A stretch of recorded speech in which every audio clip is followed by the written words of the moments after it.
এই গোল বাবা তোমার জন্য। ক্রিস্টিয়ানো যে কথাটা বলেন নাই কিংবা বলতে চেয়েও পারেন নাই, কিন্তু গোল করার পর তার যে সেলিব্রেশন তা দেখে মনেই হচ্ছে যে এই গোলটা করার পর তিনি তার বাবাকে স্মরণ করছেন। একটা লোকের ক্যারিয়ারে 904টা গোল, হাজারটা অর্জন, কত শত অ্যাচিভমেন্ট, ট্রফি, বাড়ি গাড়ি, টাকা পয়সা, কি না বাকি আছে এই লোকটার। কিন্তু এরপরও ক্রিস্টিয়ানোর লাইফে একমাত্র যে আক্ষেপ, যেটা তিনি নিজেও অনেকবার ক্লিয়ার করছেন, তার জীবনে একটাই আক্ষেপ, সে যে এত দূর আসছে, সে যে ফুটবলের এতটা উপরে উঠছে যেটা তার বাবা দেখে নাই। মানে তার বাবা মারা যাওয়ার পরেই কিন্তু তার লাইফের আসলে গ্রোথটা হয়েছে। তার বাবা মারা গেছে যখন সে একদম ক্যারিয়ারের প্রথম দিকে। এরপর ক্রিস্টিয়ানো জাতীয় দলের ট্রফি জিতলো, রিয়ালের হয়ে কত শত অ্যাচিভমেন্ট, ম্যানচেস্টারের সেই যে লাল দুর্গের রাজা।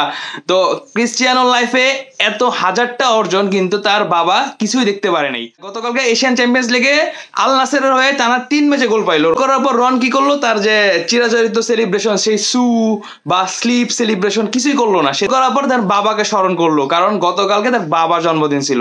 বাম্পায়ের কি অসাধারণ একটা গোল করলেন রোনাল্ডো। তো এই গোলের পর তিনি তার বাবাকে স্মরণ করলেন এবং আরেকবার মনে করাই দিলেন যে জীবনে সবার উপরে ফ্যামিলি, জীবনে সবার উপরে বাবা মা। আর এই লোকটা এত অ্যাচিভমেন্টের পরও এখনো সবখানে তার মাকে রাখে, এখনো সে তার বাবাকে মিস করে। তো আপনাদের যাদের বাবা বা মা আছেন, আশা করি আপনারাও তাদের ভালোভাবে টেক কেয়ার করবেন, বা অ্যাজ এ রোনাল্ডো ফ্যান কিংবা অ্যাজ এ পার্সন আপনারাও আপনাদের বাবা মার খেয়াল রাখবেন।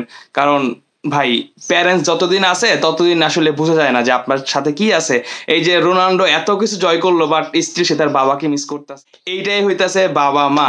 বাবা মার গ্রেটনেসটা এখানেই, যেখানে আপনি ফুটবলের সর্বোচ্চ উপরে থাকলেও দিন শেষে আপনি বাবা মায়ের ছায়ার তলে থাকতে চান।